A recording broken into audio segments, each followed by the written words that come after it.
Lots of noise. Hello and welcome to my very first Patreon Q&A. I'm Dan. You may know me from the podcast. If you're a patron, you probably do. So today is just about me answering some of your questions. What I will say is this is my voice at the moment. I don't know how well it's going to come across, but I feel like I've swallowed a bunch of razor blades. Not boding particularly well, considering the next episode is due out in 2 days' time. So I'm really biding my time on recording it to try and get myself to a decent level of pain in the throat department. Nothing else wrong, literally just that.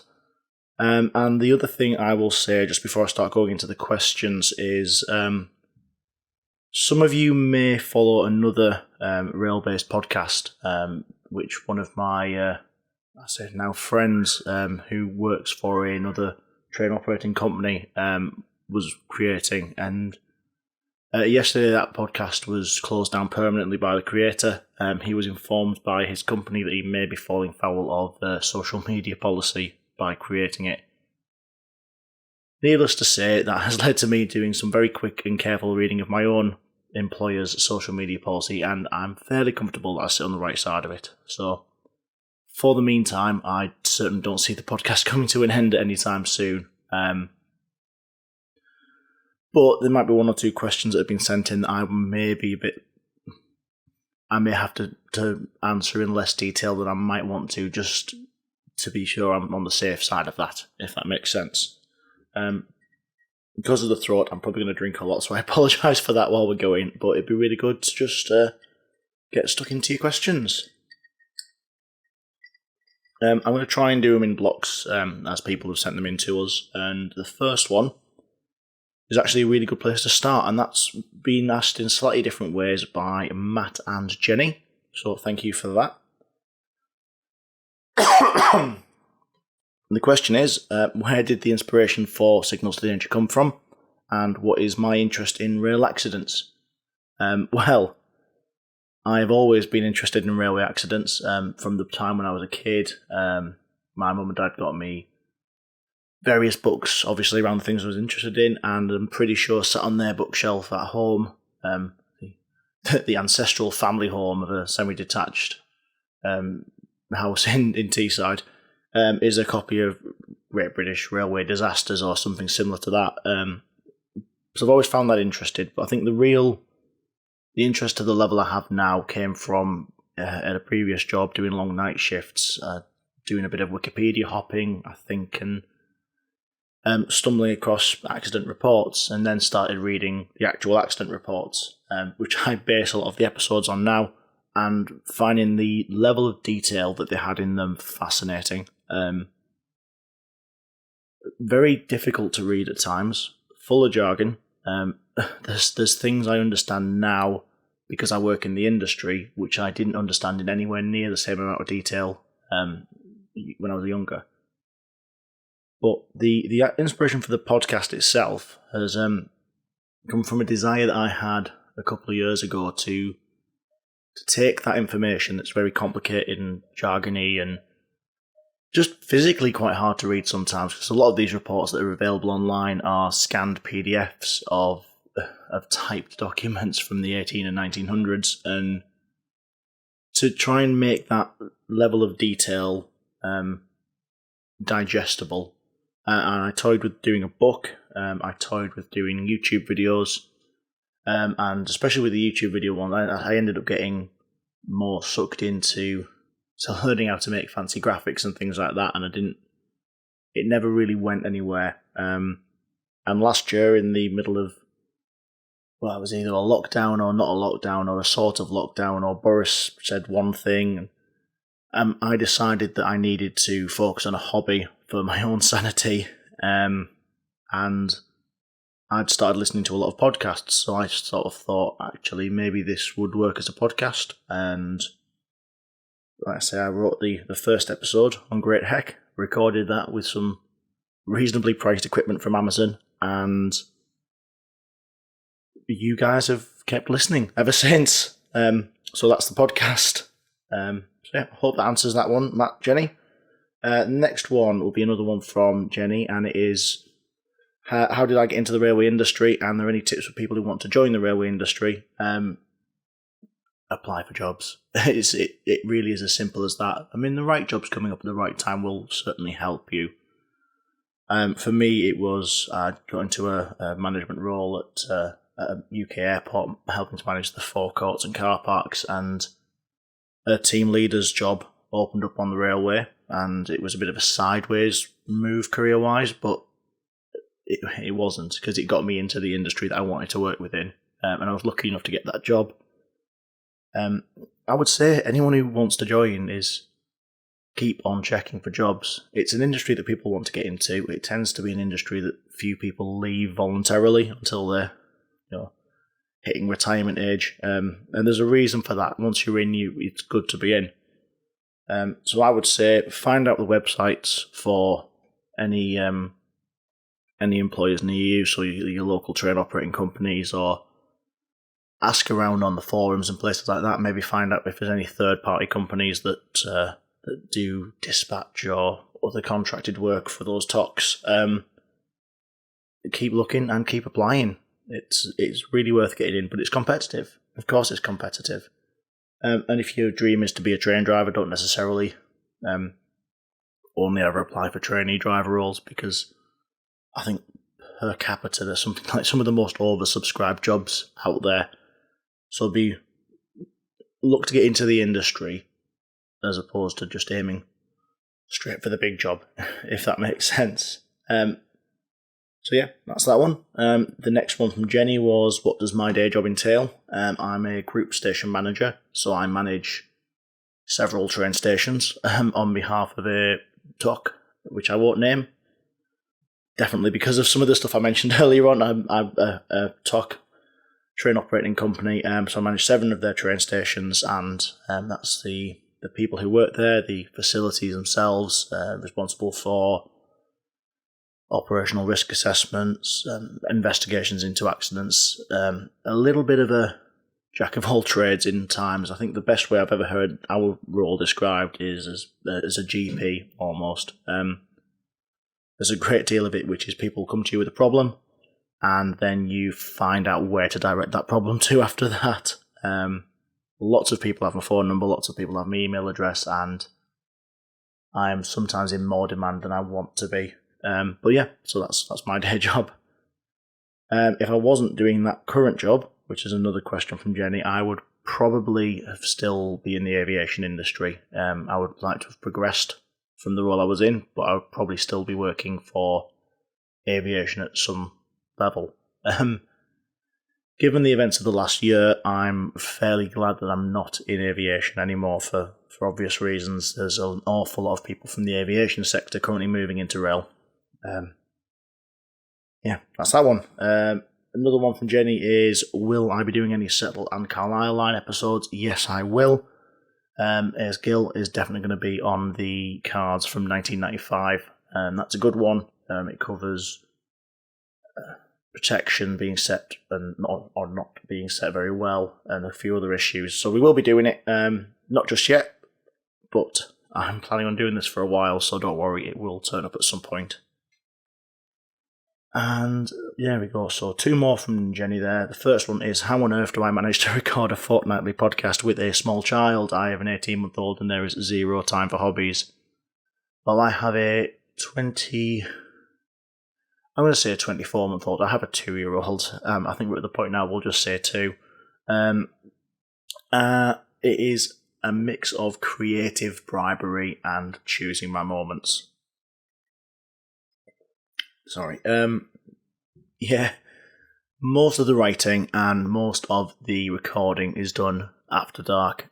This is a rare luxury for me to be sat with Audition open and a camera, and it be light enough that I can film properly. I'm specifically doing this because I've decided to film this for the first time. Yeah, it's a case of I do a lot of it late. My daughter Maisie will go to bed between 7 and 1:30, depending on whose turn it is to take her up. That means I'm probably down either 10 or 90 minutes later, depending on the mood that she's in. And that's when the laptop will come out and I'll be tapping away with the script and poring over difficult to read PDF documents. And I'll be brutally honest with you, I generally don't tend to record it until the night before it's due out, because it's when I get the opportunity to do it. So yeah, I don't really have the time for hobbies. I have a very patient other half who allows me to do this as well. But it's, if I was to roster out my spare time, I'd put a fair bit of my spare time into doing this, but I enjoy doing it. It's not just for you guys, it's definitely for me as well. So yeah, there you go. And the very, very last one from Jenny is on a completely different subject. What's your favourite sandwich? It depends on the time of day, but it's always a warm sandwich. So in the morning, it's got to be a sausage and bacon with brown sauce, and I won't say sausage and bacon what, because that will throw up arguments from various parts of the country. Sausage and bacon bun, sarnie, bap, balm. It's just a sausage and bacon with brown sauce. And in the middle of the day, you can't go far wrong with cheese and ham toasty, can you? So there you go. Thanks, Matt. Thanks, Jenny. Great questions. So the next one was from Julia, and it was, have I ever considered being a train driver myself? And I have. I have applied for it before. It's before I got my current job, and I was caught a cropper with psychometrics, which isn't something that we've covered on the podcast yet, but essentially it's to be a train driver, you need a very specific set of skills, and they're not, it's not a Liam Neeson impersonation. They're not necessarily skills that you can learn. They're not maths and English per se, that sort of thing. These tend to be more innate skill qualities that you have, concentration ability, or an ability to process complex information quickly. And there are a set of tests as part of applying for a train driver that you do, and these tests will assess your ability in these different areas, and you can practice for them. But they're not. It's not as easy as just practicing comprehension, or practicing maths and English. So I passed all of the psychometrics that I took, barring one. So that put that application on a hold. And once you've failed psychometrics once, you've got to wait 6 months to try them again. And I then applied for another job, which is the one I'm doing now. So I'm certainly not ruling it out in the future. The money's good, and I'd get to drive trains, which it's fairly obvious I have a bit of an interest in that. But it's not the right time for me now. And the best thing about psychometrics, he says with inverted commas, is if you fail them twice, it's a 2-strike system. So because I fell below the national minimum standard on the one test that I didn't pass, that now counts as a strike. If I fail them again, below that national minimum standard, I can't apply to be a train driver anymore. And it seems harsh and brutal, but it's all to do with those supposed to be innate abilities that you've already got. If you could do the tests once every 6 months for the rest of your life, you're probably going to pass them accidentally at some point. So yeah, I have considered being a train driver, it just didn't work out at the time. So, last 3 questions now, and these are all from Dave. They're really good questions, and I will probably, because they're a little bit beefy, I may pull back a little bit on one of them, just from the points I made earlier around social media policy. If I deal in fact, and there shouldn't be too much of a problem. Sorry, my daughter is trying to break into the conservatory. Hello? You go back in the living room with me. So this is what I said about doing a podcast with a child, is sometimes it can be a little bit challenging. Daddy. Hello, Maisie. Hello. I said Daddy. Are you going to go get Marvin? Go get Marvin. Come on. Close the door behind you. Come on. Go on. Maisie. Oh, no, you close the door with you on the other side. I'm terribly sorry. I might just leave this in, to be honest with you. It offers a remarkable insight into my home life. Go on. Bye-bye. Bye-bye. Sorry.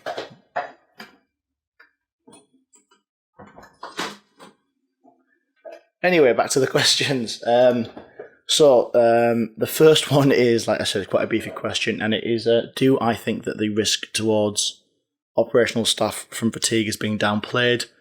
Obviously, it was a major factor in Clapham and was mentioned as a cause of the recent Waterloo collision, especially in regards to minimum turnaround rosters. I don't know if it's necessarily being downplayed. I know that the turnaround times and rest mandated by all the current regulations is probably adequate, but I certainly appreciate that doing a 10-hour day, 10-hour day, 10-hour day, and having just the 12 hours turnaround between shifts can be very, very challenging. As it stands, I don't have an awful lot of involvement with train crew rostering at all, so I can't really comment too much. I know that certainly at least one or two talks that I know about will actively encourage staff to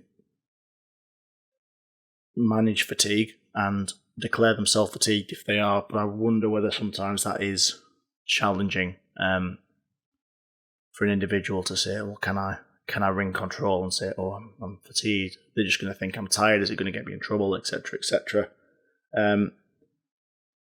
I don't know what part of the world you're from, Dave, so I don't know what particular company you might be talking about, what the rosters look like, and I know that in different depots, even across the companies I am familiar with, different depots have very different rostering. Certain links are a lot tighter, other links have a lot more spare jobs in them.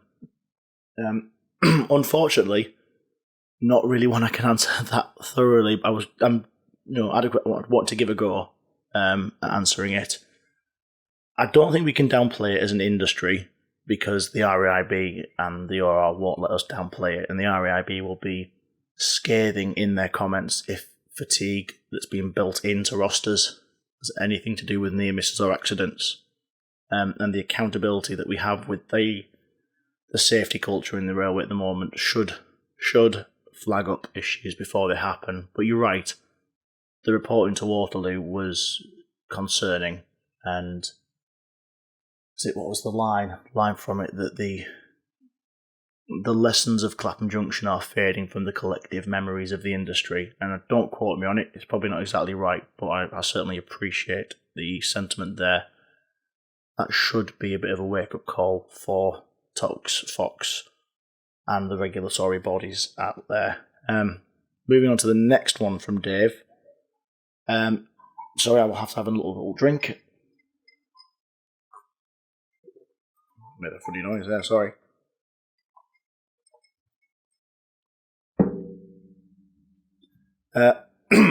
Coming from the UK European safety culture of stopping crashes happening, what do you think of the US culture where crashes and derailments are accepted as part of life, and more effort is put into making vehicles more survivable than stopping the incidents in the first place? It's another belting question. You really have thrown the hard balls at us. My problem with shrugging your shoulders and saying, crashes happen, let's design the vehicles so when crashes do happen, people don't die, works to a degree. Doesn't take into account the fact that the European and the UK rail vehicles are already by design incredibly safe. We seem to have more of an attitude of stop them and make the vehicle survivable. I mean, you look at some of the accidents that we've talked about on the podcast so far, and some of the ones that we're going to discuss going forwards. You can make a vehicle as survivable as you like. You're not going to survive these collisions. The driving van trailer at Great Heck with a closing speed of, is it 140? I can't remember. I've forgotten what it was. 140 mile an hour or something like that. So you would never be able to build a vehicle to withstand that unless you built it out of solid metal and had the entire inside of it in a sprung compartment that could move independently of the outer shell. It's not cost effective in the slightest. I think that there's a movement in the US to bring in their, I'm trying to remember what their automatic train control is called now. Answers in the comments if you can remember, and there's definitely a move towards that being more strictly controlled, especially on the newer passenger routes. But a lot of their railway is very remote, very far between any features on it, and single tracked as well. So to have the same level of safety as we have might be challenging, because you'd look at the Great Western Main Line.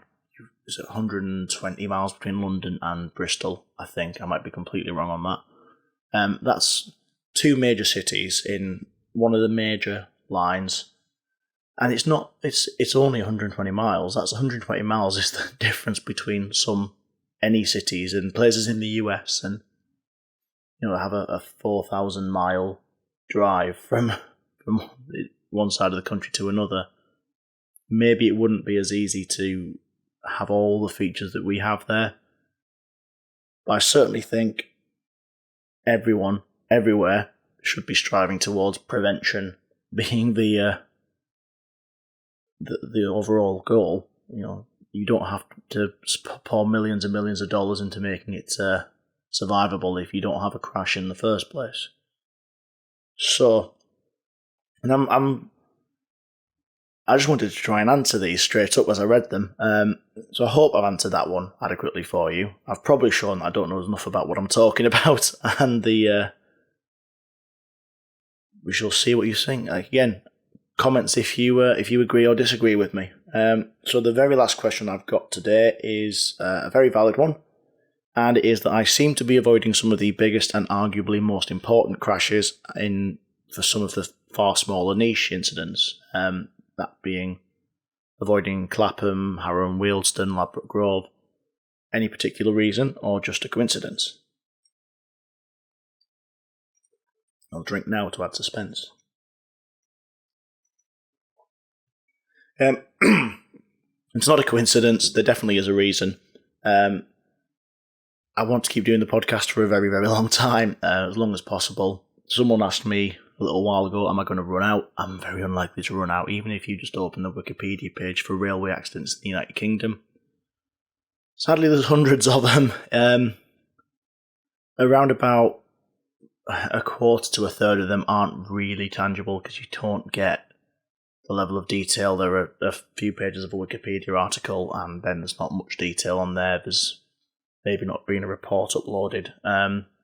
But I do have plenty of material to be getting on with.